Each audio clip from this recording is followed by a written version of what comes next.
Hi, my name is Gibson, and I'm the creator of the Personal Development School.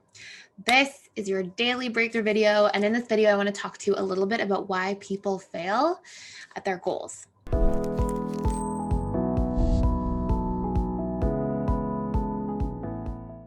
So this is a really important topic.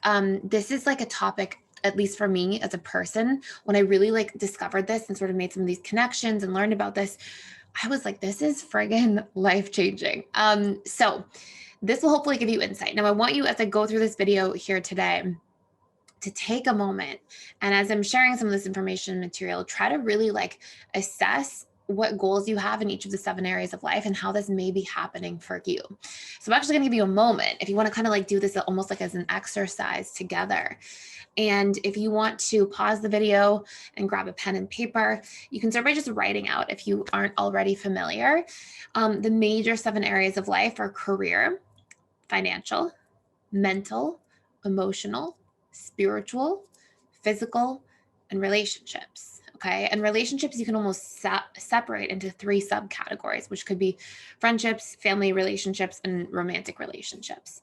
Now, as you sort of lay this stuff out, I want you to think of like a goal that you have, and whatever this goal might be, in any of the areas of life. You may have multiple in all areas, which in that case, amazing. You're being super intentional about your life. You may also notice, as I ask you for a goal, that maybe you have a couple really concentrated areas of life where you're really focused, like maybe you're really career, financial focused, or really relationship, emotional focused. And emotional, by the way, just to make this super, super clear too.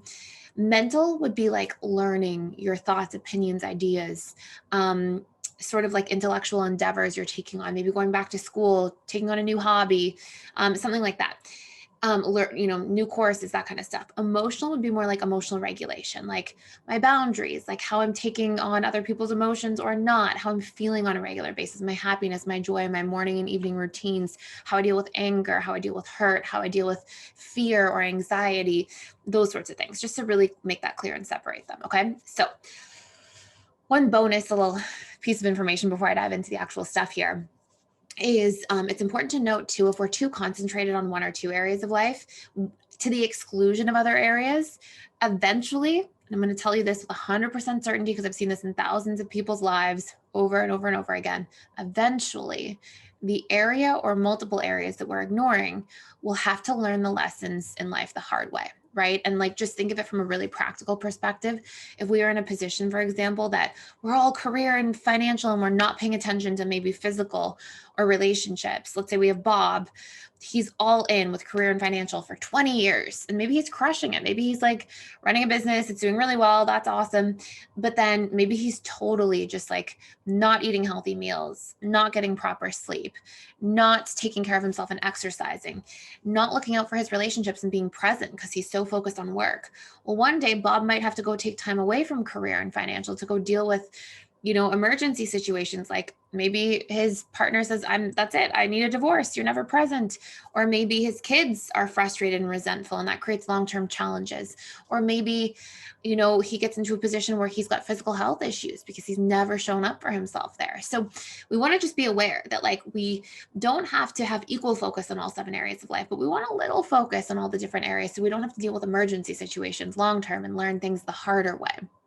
One of the best ways is to be intentional and then create systems. I have by the way, we've got a whole bunch of information. I love this stuff too. I know I talk a lot about relationships and attachment styles, but I really love just the mind and how it affects all of our areas of life. So we have a lot of courses on this. If you want to do a deep dive into the programming stuff, I still haven't gotten to the meat of the content yet. So hold on.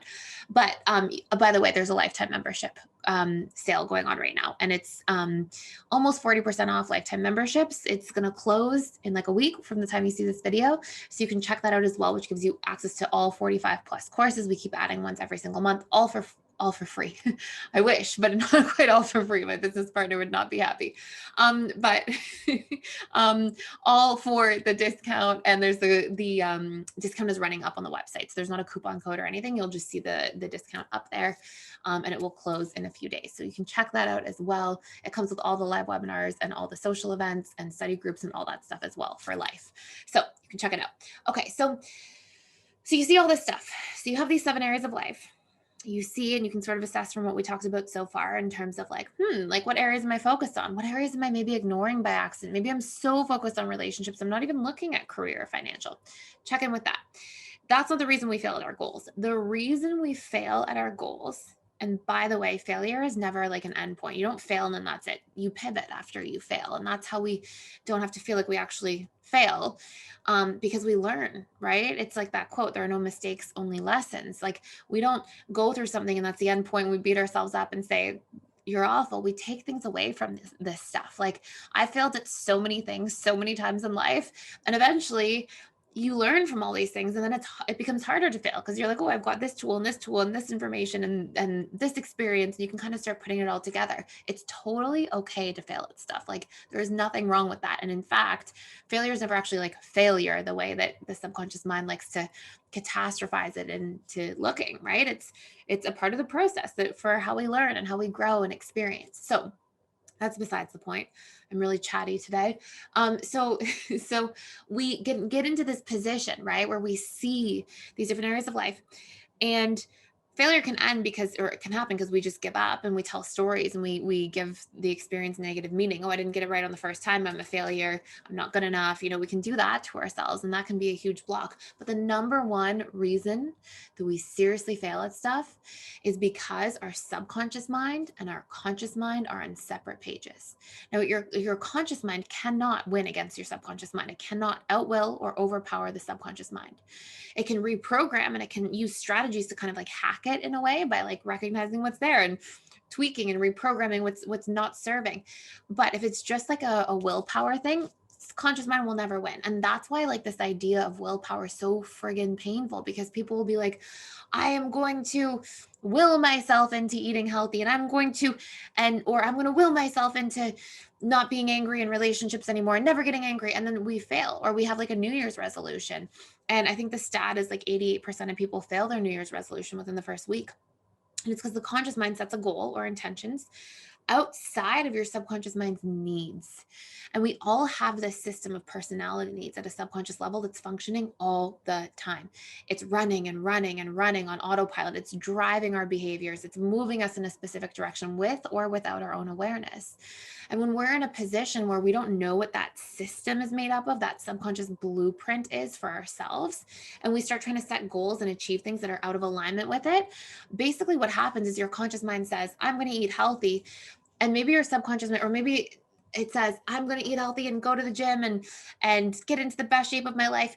And if your subconscious mind, for example, if its personality needs are like social connection, emotional connection, family, comfort, those kind of things, and that's what your subconscious is constantly driving you towards, then your subconscious is going to say to your conscious, essentially, no, that's going to going to the gym and eating healthy and changing how my system of life is in those areas.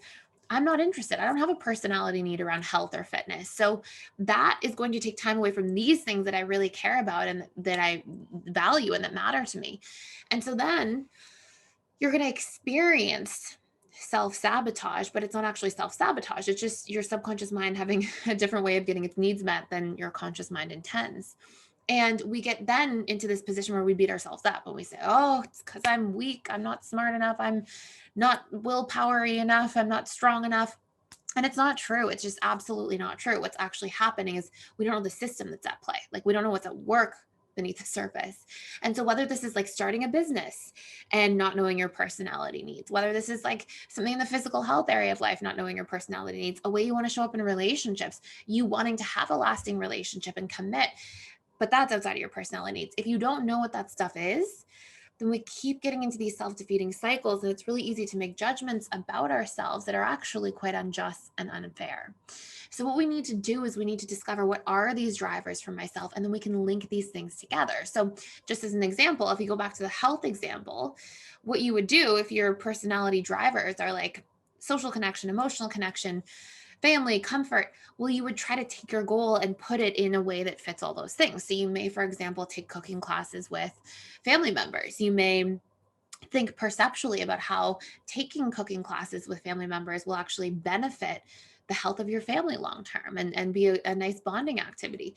You may also go to group workout classes or go on hikes with friends. So you're basically linking the conscious mind's goal with these subconscious desires that are always there driving beneath the surface, your patterns of behavior and your output. And when you link these things together, now your goals and the steps to reach your goals become so much more seamless.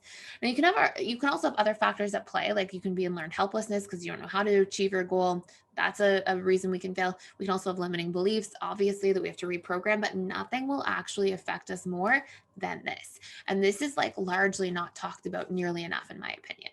So, some ways to sort of discover your personality needs. We have a really in-depth course because it's you have to work at it. Like you have to really figure out what's in there in a lot of detail.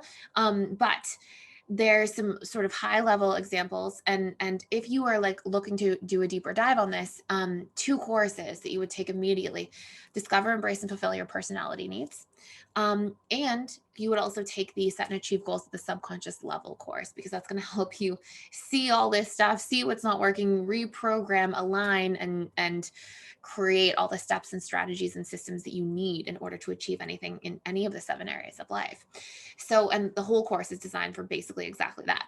So, if you want to like think about some of your personality needs, so you'd look for what's already showing up in your behavior. So the things that naturally inspire you, the things you naturally want to like learn about or expand your horizons around, or you always gravitate towards, the things that you want to chat with people about a lot of the time, the things that you want to spend a lot of your time on, like the things that you're investing yourself into, your energy, your money, your time, all those things, like where you're investing you into, those are all examples of things. And this is without anybody pressuring you or telling you. These are the things that naturally happen. And the reason they naturally happen is because they are these subconscious drivers, these subconscious programs. And they're based on like unmet needs, basically from earlier on, that we built in positive emotional associations next to it. I'm not going to get into all that right now, but essentially this is like a game changer for success, for achievement, for, and I don't mean like necessarily in like just a like more like superficial way. I don't mean like make millions of dollars, that too, if that's what you want. And it's a huge part of the reason people will be like, I want to make more money, and then like their personality needs are like totally geared to like people and connection and all this stuff. Your subconscious mind isn't like built in the same way for money. And but you can hack that. You can find a way to align those things once you discover what they actually are. But what's important to recognize is that, this is also for like achieving like growth in relationships. This is also for achieving different styles of communication, for achieving better physical health. Like all these different things are available and possible when you learn this blueprint. So hopefully this makes sense. I know this is a lot of information in a short video, but this came up as sort of a question indirectly from somebody I was chatting with today. And I was like, this is such an important topic. So I'm going to put it on the YouTube channel as well. So hopefully this makes sense. Thank you so much for watching. Thank you for being here. Please like, share, and subscribe, and I will see you in the next video.